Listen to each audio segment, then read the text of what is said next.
This guy is incredible. In 1944, a young Japanese intelligence officer volunteered for a mission behind enemy lines. He was sent to Lubang Island in the Philippines to conduct guerrilla warfare, to disrupt, to gather intelligence, to resist. Before he left, his commanding officer gave him clear instructions. Do not surrender. Do not take your own life. No matter what happens, we will come back for you. He accepted the order. Hey! In 1945, the war ended. Japan surrendered.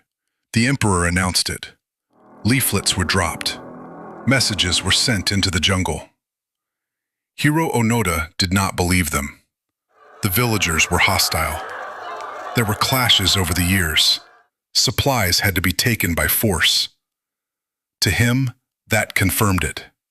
If the island was still dangerous, if resistance was still necessary, then the war was still on. Hey! So he stayed.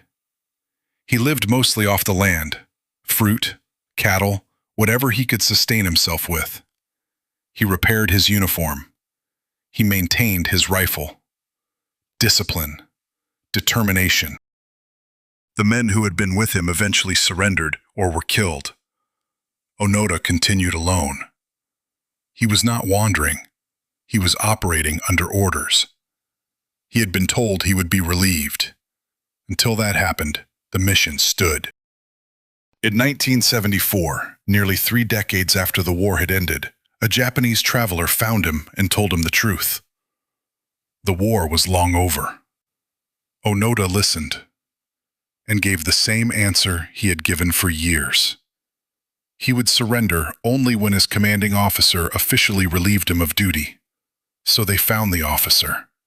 They put him back in uniform and sent him to Lubang Island to deliver the order face to face.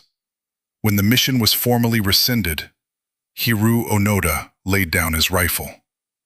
He had carried it for 29 years after the war had ended.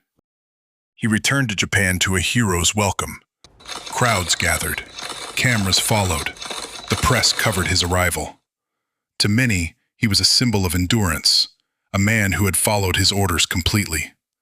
Later, he lived for a time in Brazil before returning home to found a wilderness school for children, teaching survival and self-reliance. In 1944, he was given a mission. Hey! In 1974, he was relieved of it. For 29 years, he remained at his post.